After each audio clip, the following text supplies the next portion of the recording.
Hi guys! Welcome to my day. Welcome sa panibagong araw na naman ng pagbablog. And I'm so relieved kasi malapit na tayong matapos sa 100 day vlog natin. Sana makapag-vlog pa rin ako after ng 100 day vlog ko para may naman pa rin channel ko. But I'm sure I'm going to be more active na on SocMeds kasi nagawa ko 100 days eh. What more yung araw-araw ako mag-post lang ng reels or photos or whatnot. Kasi madalas ang post ko lang kung kailan ko lang maisipan. Wala yung totoong, schedule. Sana magawa ko pa rin. Anyways, maganda ang panahon ngayon. Ito yung coaching inuwi ko kagabi. Itong orange. Magamit man lang. Weather is good today, ha? Ganda yung weather ngayon. Very bright and sunny. Hopefully, hindi umulan. So mamaya before I go home. Kasi may mga 24 hours na car wash sa area namin. So hopefully, mamaya before I go home after ng work tonight, daan ako sa car wash. Kung hindi uulan, ha? Kung ulan, oh well, papel. Bahala na. May congestion sa area na to kasi meron silang sinarahang lane sa left. Ayan. Hindi ko alam kung anong gagawin dyan. Para maghuhukay na naman sila eh. May nilad. So meron sigurong aayusing may nilad pipes dyan. So hindi siya kasama sa skyway na ginagawa. May nilad siya. Baka kaya laging baha or may leak yung kalsada rito, may tubo dyan na may tagas. Wala, hinala ko lang naman. I like driving along this bridge. Although, ang dumi na niya eh. Dati nung bago itong bridge na to, malinis to, maganda. Ngayon, dungis na ng tulay na to. Sa mga nakaabot ng tulay na to, nung bago-bago to, alam niyo maganda itong tulay na to. Lalo yung kabila, yung asawa niyang tulay nasa left to. Hindi ginagamit ngayon kasi nga nakasara because yung bukalan niya tumama sa poste ng ginagawang skyway ito nasa taas natin. Pero nung bago-bago itong tulay na yan, ang ganda niyan. Ngayon ang dungis na nila, hindi na na-maintain, no? I do not know if you agree with me, pero parang gawaing Pinoy yan, no?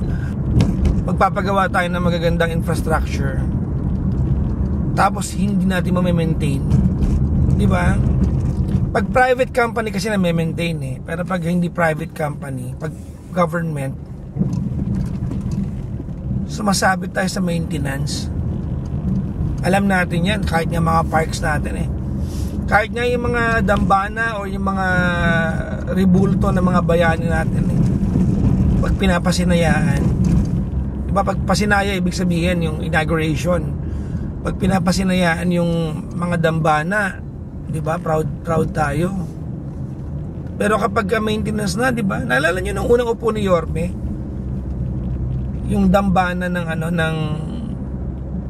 yung kartilya ng Katipunan yata ang tawag doon sa may City Hall ng Maynila. May mga etchas. Hindi natin na maintain eh. Hindi ko alam if meron bang sangay ng gobyerno that's in charge of the maintenance of whatever we put up. Di ba kasi pag private sector, meron silang department talaga that's in charge of the maintenance regardless of the infrastructure na meron yung private company. Ewan ko, ang dami na ng lamang na utak ko. Ang dami na lamang tanong sa utak ko na wala namang sagot ngayon. Dinadamay ko na naman kayo by asking too many questions that will never deserve an answer. Charot!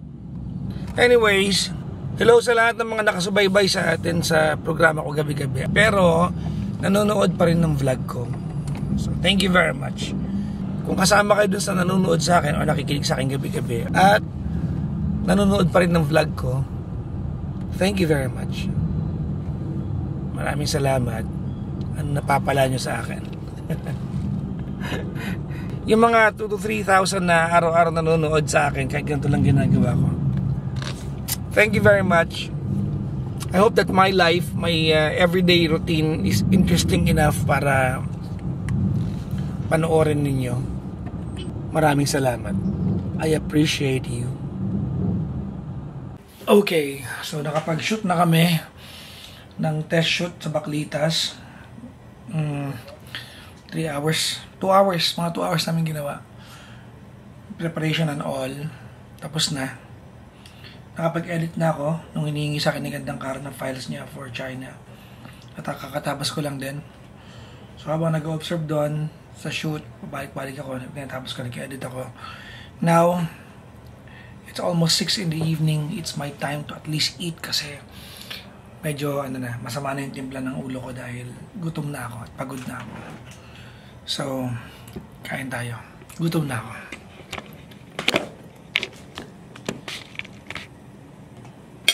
Ang ulam ko ay dinakdakan from Greenery Kitchen, tapos fish from Lucy in the Sky, yung vegan restaurant na for takeout lang dito sa May San Juan. So medyo na-miss ko rin sila. At binigyan tayo kahapon ni Mami Tess. Ngayon ko lang kakainin. As usual, pinasuyo na naman kay Robicel.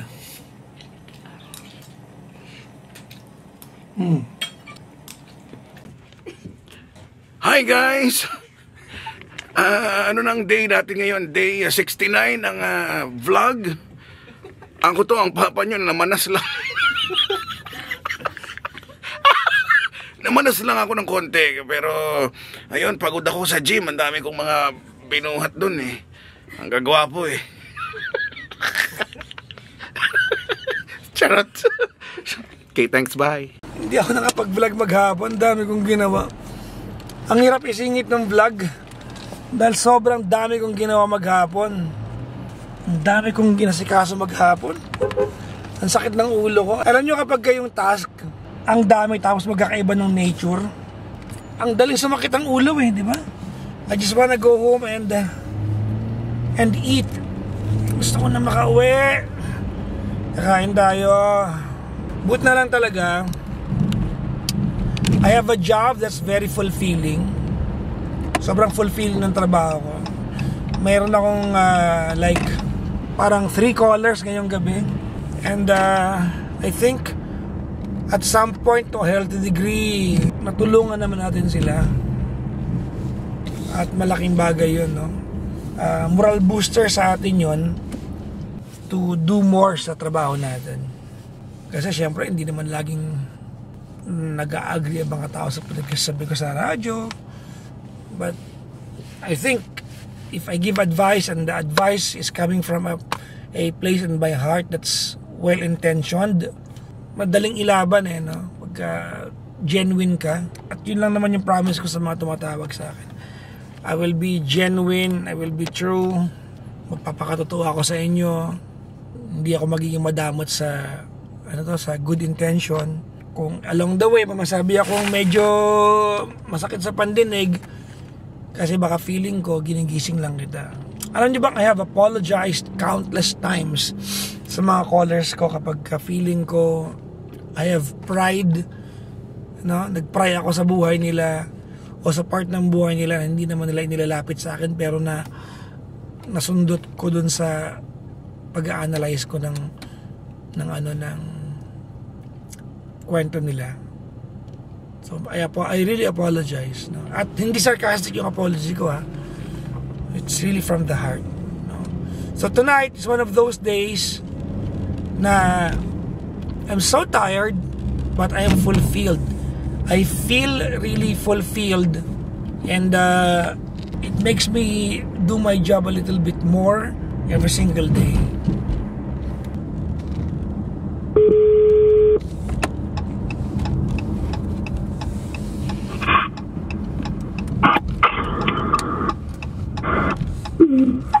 Hello, nak. Tulog ka ba?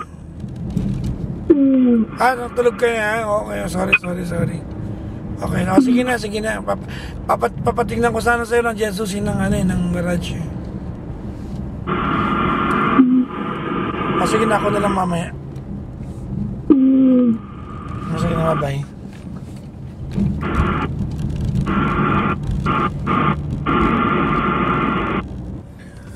Pag umuwi ako ng bahay ng gantong oras, lagi na malungkot yung lansangan. Konti na yung ilaw, konti na yung tao. This is a far cry from the life that I have every day pag nasa radyo ako. Kasi alam nyo, pag nasa radyo ka, medyo a little bit glamorous yung yung buhay, no? Medyo masaya, makulay, maingay. Pero pag pauwi na ako, it's almost the exact opposite. Wala na akong gano'ng makausap. Kaya minsan, pag nagtatanong yung mga tao sa akin, ba't nag-Valorant ka? Because I have very few activities to choose from kapag madaling araw. So pag Valorant, paano may interaction ako kahit online lang. Sa mga hindi pa nag-Valorant, it's an online game that I play almost every night. 1 or 2 games before I go to bed. That's more than enough for me para antukin, para makatulog. I'm home na. Napagpalit ko ng dalawang kotse. So nandito pala sa bahay yung susing hinahanap ko. Ang oras ay mag-aalas 2 na. Dito ako nakauwi. Gutom na ako. Ayan. Maghahanda lang ako ng pagkain. Doon ako sa kwarto kakain. Inaantay ako ng aking roommate. Hi, Tan! Hello, Tan! Hello! Tantan! Tantan! Tantan! Tantan! Tantan! Tantan! Tantan! Tantan! Tulog ka na? Ha? Tulog ka na? Tulog na? Kahit ka na doon. Sige na, kahit ka na. Tan! Kaya nga, tulog na. Game? Nantay mo ako.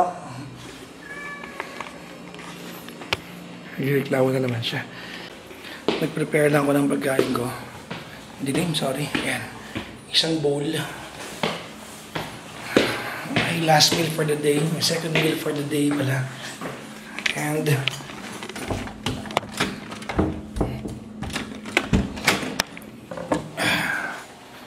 I'm in my room na. Yehey. Kain na tayo, nagugutom na ako. Tantan! Pusa ako, nagkatampo na naman. Tantan! Halika na! Halika na! Halika na! Pasok ka dito, halika na. Tantan! Halika na!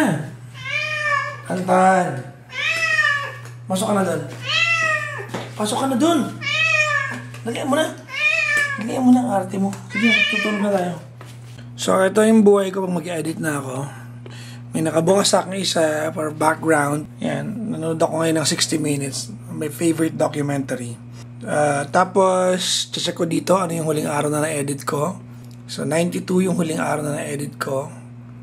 Yan, makikita mo 91, 92. Tapos, pupunta ko dito sa laptop ko. Ang kukunin yung mga na-upload ko na. I-edit ko ngayon to. Mag-alas 4 na. So, ngayon pala ako mag-start mag-edit. Yan ang buhay ko araw-araw. Kaya gagal sa akin yung pusa ko kasi gusto niya na matulog pero hindi pa ako mahihiga dahil mag-edit pa ako. So, yun lang muna. Mag-edit muna ako para meron kayong panoorin sa channel ko. You guys are awesome. Thank you very much for watching my vlog every single day. Bye-bye!